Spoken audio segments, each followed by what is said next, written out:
Halo semuanya, nama saya Vincent Gerald Suveno dari SMP Bestari Utami kelas 9. Di sini saya akan menjelaskan tentang majas sebagai tugas bahasa Indonesia. Pertama kita mulai dari penjelasan majas dulu. Majas adalah salah satu bentuk gaya bahasa untuk mendapatkan suasana dalam sebuah kalimat agar semakin hidup. Mudahnya kita bisa pahami bahwa majas itu bisa menjadi ungkapan yang bisa menghidupkan suatu kalimat. Majas melakukan penyimpangan dari makna suatu kata yang biasa digunakan.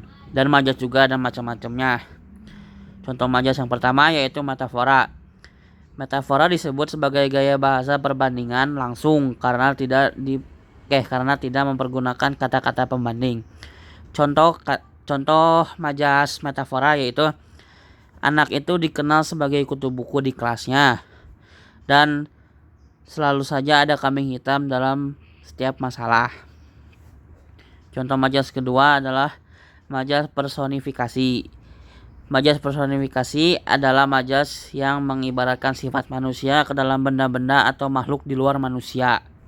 Contoh majas personifikasi adalah pasir berisik tertiup angin di padang gurun. Lampu sorot dari mobil itu menusuk di mataku. Terus contoh majas yang ketiga yaitu majas metonimia.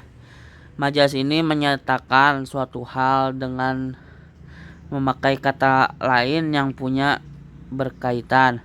Misalnya sebuah merek dagang. Terus ada juga majas simile.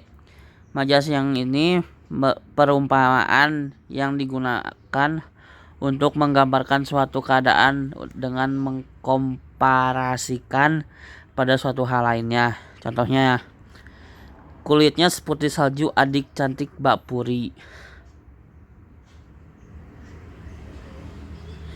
Terus ada juga majas sinestesia.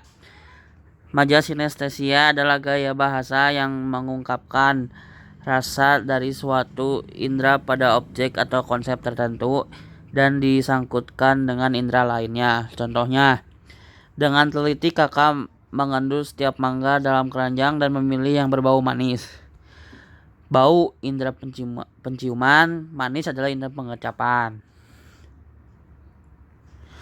Selanjutnya ada majas litones. Majas litones merupakan gaya bahasa yang digunakan untuk menyatakan sesuatu